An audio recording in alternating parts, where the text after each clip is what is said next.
So if you're broke or you don't know what business to start, by the end of this video, you will know what business to start, who you're gonna serve, how you're gonna serve them, and the exact message to send to get your first 5 customers. I'm a co-owner of School.com, where we help tens of thousands of new people every single month start their first business online. And right now, 1 out of 2 people who start a paid community on School make their first dollar. 1 out of 2. This process I'm going to show you works. So there's 5 parts of this framework and then 2 bonuses. One is that's advanced and one that'll give you next steps on what to do with this so you can make your first dollar. So it starts with the what, which is what is your business actually going to be about? And so I use something called the 3 Ps framework. All right, so you can write this down, the 3 Ps. And that's because almost all businesses get born of one of these 3 Ps. And the first is pain. So it's something that you went through personally and had to overcome. So a friend of mine has a wife, well, they're married, and they have 9 kids. And so in her going through this process, she was like, well, what would work for me? And I'm like, well, you have 9 kids.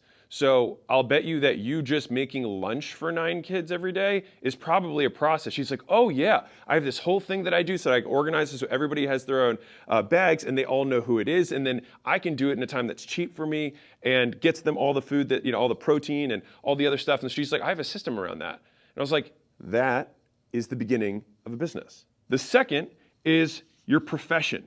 Meaning what you do for a day job or what you've done in the past. I've recently made a video about a lady who quit her job as a registered dietitian at a hospital and then started teaching other registered dietitians how to bill insurance. And the reason that she learned how to do that was at the hospital, she had to work 6 days a week and work 12 plus hours per day as an RD. And so she only had 1 day a week that she could bill her personal clients on the side. And so she had to figure out this really complex billing system and how to do it really quickly. And so she took something that she learned from her profession and made a business around something really, really narrow. And so a lot of people think that it's got to be this big, crazy thing. If you solve one very specific problem for somebody, that is a business. And you might think, oh, well, how am I going to get a huge following from all that? This particular individual has 5,800 people who follow her on Instagram, and she takes home almost $1 million a year in income. And so if you're an accountant or you do HR or you edit videos or you do whatever, like every single job that exists in a business means that fundamentally people exchange money for the skill you have. And so any professional skill that you do in a business, you can do as a consultant or as an independent contractor or teaching other people in that profession. There's lots of tree branches that come off of that, but this is the second big category that businesses are born from. The third bucket of P's is passion. These are the things that you're always interested in. These are the articles you read. These are the YouTube videos you watch. These are the podcasts that you listen to in your spare time. It's the stuff that you're just inherently interested in, that you can't get enough of. And so for me, personally, I was somebody who was into fitness. It was what I was reading. I was reading T-Nation, which none of you guys have even heard of, but it was this blog online that had all of the lifters in there and all these trainers and coaches that were talking about stuff. And every night I would eat my meal and I would read whatever the new T-Nation articles were. And I did that every single night. And that's what my passion was. And when I went to work, the guys that I worked with are like, dude, if you don't start a gym, they offered to front me the money to start the gym because I was so obsessed with fitness at the time. And so if you're like, okay, well, I overcame food allergies, or I am an accountant, or I'm into painting model cars, got it, but how am I going to turn that into a business? Don't worry, that's what I'm covering in step 5. So let me break this belief for you really quickly, that you need to get the perfect pick on the first try. The reason this isn't accurate is that it assumes that you, with zero context, having not talked to customers and gotten zero feedback, are going to pick it right. The reality of it is that picking anything is the first step because that begins the iteration process of feedback so that you can get it right. So the 5-step process I'm going to walk you through is going to get you to your best bad idea as fast as possible. And the reason we say best bad idea is that we want to get it out there so that we can make it less wrong over time. And if you keep making a bad idea less wrong, eventually it becomes a good idea. And then people say, how did you pick that right on the first shot? And you will smile and know that that's not actually how it worked. So great. If you have your first P, you say, I know what pain it is or what profession or what passion. Now we move on to step 2, which is the who. So who are you going to do this what for? There's 3 categories that the who's are going to fit into. The first is people like you.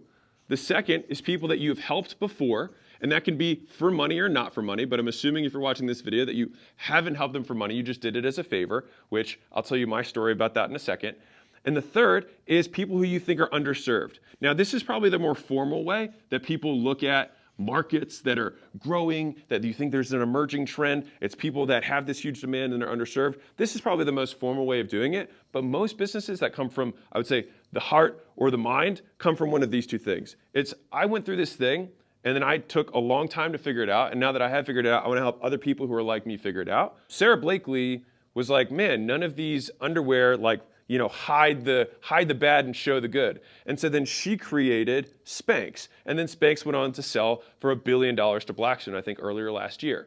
And so you can absolutely build a massive business just trying to solve a very personal problem to yourself. Differently, Zuck started in his dorm room to make some sort of platform for horny college kids that eventually would become Facebook. Or for me specifically, the reason I made my first dollar, the first actual dollar that I ever made, was there was a lady at the gym and she came to me and said, hey, can you help me with my food? And it was just because I looked in shape.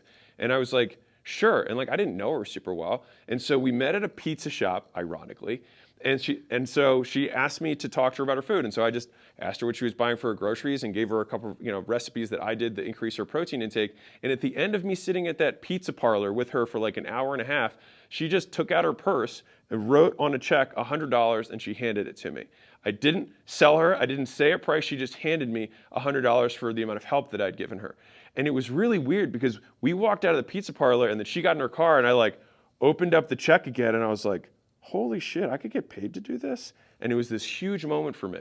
And forever, always grateful, Sandy Smith. So once you figured out whether it's someone like you, someone you've helped before, or an underserved market, you pick one of these three things and then you plug them into this, which is a call out. And so the call out describes the person back to them. And this is gonna be important for what we use in one of the later parts of this. That's why if I had to pick one for you, I would have it be this one, because you already know what it's like to have the pains of this person. You're usually in the demographic, you're in the age group, and so you probably know a lot of the aspirations and dreams that they do rather than having to do the research. So this is the quick and dirty way, and many, many, many businesses are started this way. And in my opinion, this tends to make mercenaries, this tends to make missionaries. And so what I mean by that is people who start purely based on analyzing markets and trends and things like that, they're in it for the money. They don't really care about the product or even the customer. But if you're helping people like you overcome something that you overcame before, you know their pain and you will care that much more to deliver an exceptional product and improve their experience over time. And I think this is what keeps you in it for the long haul. And when you look at some of the biggest companies out there in the world, many of them started with a founder in a garage with some problem that they hated and then tried to fix. So let me draw this on a new page to give you a really clear idea of why this next part is important. If you're just like people like me, that's not descriptive enough to get really clear on the avatar. And so I think about it as having 5 kind of frames that I think through to narrow down my avatar. I've got the age, gender, profession, like before, because if you are going to use profession, then you might as well say it. Got their problems or their pains, and then we've got their interests or passions. And you'll notice these are more or less the 3 Ps from before, okay? And so what we do is you want to pick 3. And so let me give you an example. So if I'm looking for 35-year-old men, it's not narrow enough, right? Or if I just said 35-year-olds, not narrow enough. 35-year-old men who were accountants. Now I can get even narrower by adding more, but you have to have at least 3. You want to do 3 or more. So 35-year-old male accountants who are bored at their jobs, right? Great, well that's a pretty clear avatar. If I say that and there's a room full of 35-year-old male accountants who are bored at their jobs, and that was in the other room, that other room should light you up. So think about it this way from a visual perspective. If you could fill a room with just a certain type of person that you'd get excited to go in there and help them, what does that room of people look like? What are they interested in? What are the problems they're suffering from? What's their job? Now, you could do the same thing and not have the profession, but I'll give you an example. So if I said 35-year-old or 45-year-old women who are struggling to move up in the workplace, okay, that's at least 3. Get the idea? So you just want to get narrow enough that they know you're talking to them. Let me break a second belief for you, that if you get really narrow, it means you're not going to be able to make as much money because you don't have as many people to sell to. The other part of that is the more specific you get, the more you can charge. So let me tell you something that might blow your mind. So if I sold time management as my thing, that's really, really broad. All right, that's my what. Okay, well, I might be able to charge for my time management PDF, I don't know, 19 bucks. Okay? Now, if I said I've got a time management product for salespeople, then all of a sudden, this is probably a $199 product. If I said I have time management for outbound salespeople, then that's going to be even more specific, and this might be a $19.99 product. And if I said I have the entire outbound time management system for garden and power tools, then this could be a $10,000 thing. Because anybody who's this specific with their niche knows that they're going to be able to make a couple sales with this new system and more than pay for it. And so as you get more specific with your prospect, you can get more premium with your price. And if you're the best at time management for outbound sales rep that do garden and power tools, how many competitors are you going against? Almost no one. And so you're selling in a total blue ocean where it's just you with a life raft, and all of them are in there in the pool around you struggling. And then when you have your life raft and you're the only boat in town, they've got to pay whatever you want in order to scoop them out of the water. If you're enjoying this process, I run something called the School Games. So you can go to school.com/games. You can start for free. I'll help you build your first business by taking you through frameworks like this and many others, and give you the platform to do it to make your first dollar. Right now, more than 1 out of 2 people who start the School Games with a paid community make their first dollar online. Very proud of it. So if you like that, go check it out. You can start for free. So that's step 2. That's the who. Now we go to the how. And there's 2 parts to the how. So let's cover those now. So with how part 1, we think about the upside. This is all the good stuff that you're going to help them achieve or experience as a result of using your thing. All right, so you want to think about how much easier their lives are going to be as a result of using your thing. You want to think about how guaranteed the outcome is now as a result of using your thing. You want to think about how much faster they're going to be able to get what they want using your thing. And you want to be able to describe to them how it would feel to experience their dream scenario. And so if these look familiar, these are the 4 elements of the value equation, but written in the positive. And so the perfect offer is something that is incredibly easy, guaranteed to happen, immediate, and is exactly what they want. And the sub part of this is exactly the way they want to get it. I'll give you a B2B example from Gym Launch. So the average gym makes $30,000 in their first 30 days using the Gym Launch system. Now, the average gym owner makes $36,000 a year in take-home income.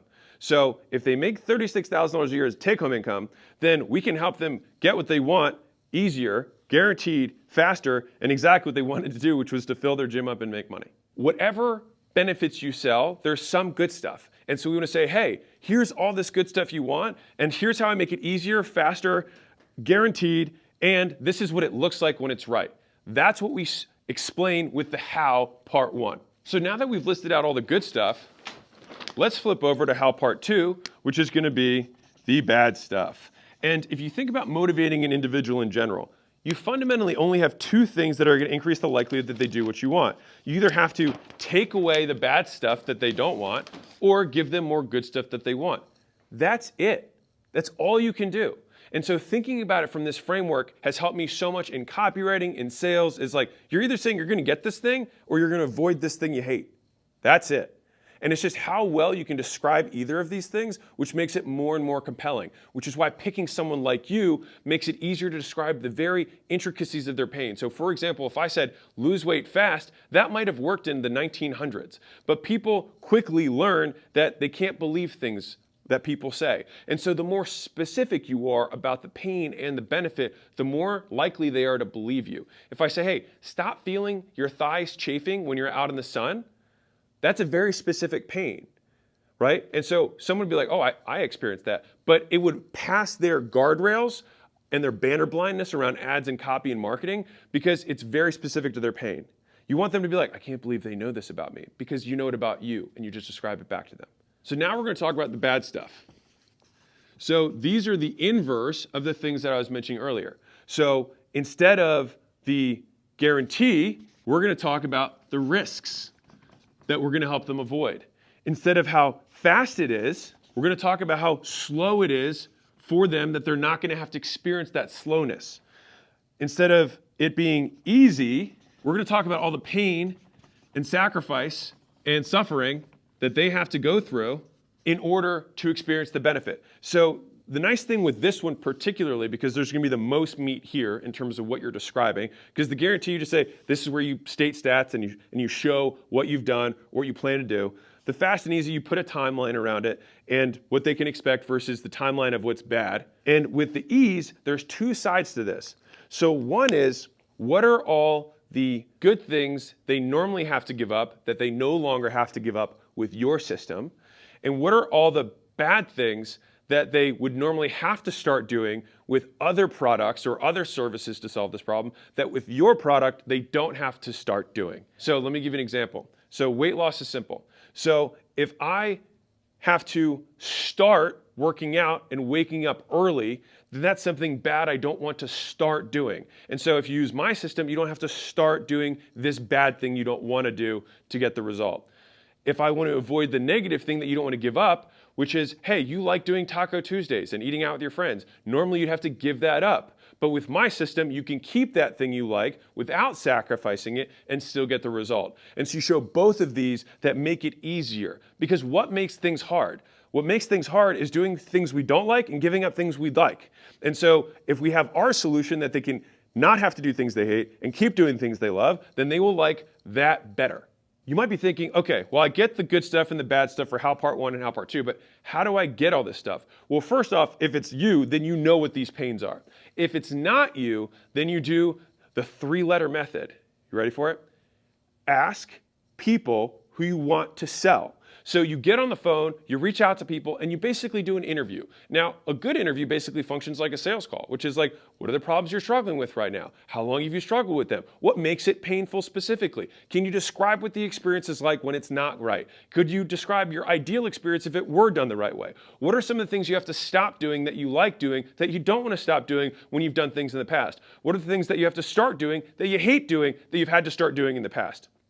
In either of those scenarios, in all of those scenarios, you're learning more about the customer, you're learning about their dreams and aspirations, but the pains that they've experienced along the way. And the culmination of all of those answers become how part 1 and how part 2. The good stuff you're going to help them get, and the bad stuff you're going to help them avoid. And if you're still wondering, how am I going to make money from all this stuff? Don't worry, we're going to get there right now. Step 5, putting it all together. Combine. So this is the Mr. Miyagi moment in Karate Kid, where you've been waxing on and waxing off this entire time so you can get to the moment where you can finally get your car. So we're going to do a Mosey Money Mad Lib. We're going to drop everything in. So I help who, which we got from step 2, which is the combination of what the big thing's about and then narrowing it down through step 1 and step 2. I help who, 35-year-old male accountants, get a new income stream, whatever the good thing that they want is, right, which is how part 1, without how part 2, the bad stuff, through, and this is going to be the bonus that I'm going to cover in a second, all right, which is something called a unique mechanism, all right? So I'll cover that in a moment. But fundamentally, you could ignore this last part, and this is the basic version of it, and this is the more advanced one once you get some reps. And the reason I'm going to explain that one in a second is because if you haven't done it yet, you don't have a unique process. And so if you're just starting out, this is me meeting you where you're at, I help who get good stuff without bad stuff. I help 45-year-old women who just had kids get into high school, get back into their high school genes without giving up time with their family. I help nonfiction business authors get on the Wall Street Journal bestseller list without looking cringe. And listen, it doesn't have to be, like, you don't have to perfectly do this every time. I could just say, I help young guys starting school for the first time pick their community under 30 minutes.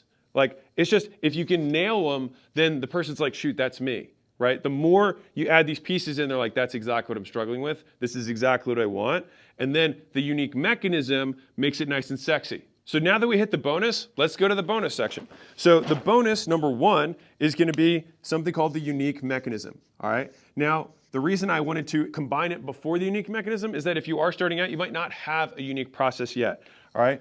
But the unique mechanism is something that differentiates your solution from other people's. So if there's 2 people in your market, or 10 or 100 people in your market, one, you could probably go narrower on your who and the problem you're trying to help them solve. But let's assume that you did that and there's still 10 people that all help 35-year-old male accountants, watch Friends reruns because that's your passion without feeling the judgment of other people because you have a cool streaming platform or access between all these other ones that allow them to do it for free. Whatever, okay? So let's say that that's your niche and there's 10 other people who are serving them. What you want to have is some unique mechanism. And this is not a new marketing concept. You want to have some sexiness or some special sauce that makes the prospect think, oh, I'm going to push all of my hopes and dreams into this process. Like if I had only had this special sexy thing, I was 6 inches away from gold, and then I just needed this thing to get me over the hump. And the point is that that's what they should feel like. Oh, if I just had this thing all along, I would have already been successful. So it's like you have this secret that you can help them be successful with, and the proof is in the pudding. And so even if you think about this YouTube video as a product, if you wanted to, the unique mechanism is the 5-step process or the 5-step niche narrowing, the niche narrowing nunchuck, right? Because it's a fucking whacks it on the head. So let me explain how this works. Is that you're going to either have a list or steps that someone has to follow to achieve a result. Fundamentally, that's what it is. You're either going to say you have to do all these things, so just think a checklist, like once you have done all 4 of these things, you'll achieve the outcome, or you have to follow this in sequence. You have to do 1, and then you have to do 2, and then you have to do 3, and then 4. The difference here is that these don't have to be in order. You just have to do them all. Here, you have to do them in a specific sequence. But either way, you're going to have a list or a step or series of steps that someone's going to follow, and then all you do is that you wrap this whole thing and then you name it. Because this becomes your proprietary process. And that proprietary process becomes your unique mechanism. If you've heard me talk about content, we have promise, proof, plan. And so it's, hey, I'm going to help you pick your niche by the end of this video. Proof is that I've helped tens of thousands of people do this on school, so we're pretty good at it. And then the plan is we're going to follow these 5 steps. Ta-da, and here we are. And so that process we can call the Hormozi Money Niche Method, whatever. So if you've heard of P90X, the unique mechanism they had was muscle confusion, right? And obviously a zillion fitness influencers like, there's no such thing as muscle confusion, and they're right. But the thing is it was a unique mechanism. They sold hundreds and hundreds and hundreds of millions of dollars of fitness programs using it. If you look at Weight Watchers, they have a point system. The point system's their unique mechanism. If you look at some of these other ones, they have their XYZ portion control thing. Like they all have a unique mechanism, their way of doing it. Think of this as the vehicle. This is going to take them from where they are to where they want to go, and you're the one who's piloting this ship with them in the back seat, or they're piloting it with you in the back seat with you as the guide. The point is that becomes the special sauce. And everybody should do this. And that's where you can have the naming conventions. I cover naming stuff in my last chapter here on the offers book, where I either like something that rhymes or I like alliteration if I can do it. So as promised, if you're following this process, then you got the what, which helped you narrow down the who. You followed the steps in that to niche down to figure out very specifically who the avatar was, someone like you, someone you've helped before, or someone who's underserved. We did the good stuff. We looked at the bad stuff. We put it all together into one sentence so you can immediately use it. If you're a little more advanced, then you figured out your unique mechanism or your system or your process or your method to put it all together so they're like, wow, this is exactly what I need. So what's this last bonus? Well, I said I'd help you get your first 5 customers. So let's do that. All right, so I'm going to give you the absolute simplest system for getting your first 5 customers using what we just had. And so what you do is you will greet someone, greetings, hello. You will mention something specific about them that's a compliment. You will insert that sentence that we just came up with, and then you'll ask them if they know anybody who could benefit from that. And you will do this for 4 hours per day or until you reach 100. I don't care which. You can do 4 hours a day or until you reach 100. And if you do this every day and you make this process what you reach out to people, you will get 5 customers. I outline this entire process inside of the Leads book in the first chapter called Warm Outreach to help you get your first 5 customers. And if you'd like me to help you lead along and you want to do it via community, you can go to school.com/games. I literally walk thousands of people through this every single month. So we're pretty good at it. Like I said, more than 1 out of 2 people make their first $1 online. So check it out.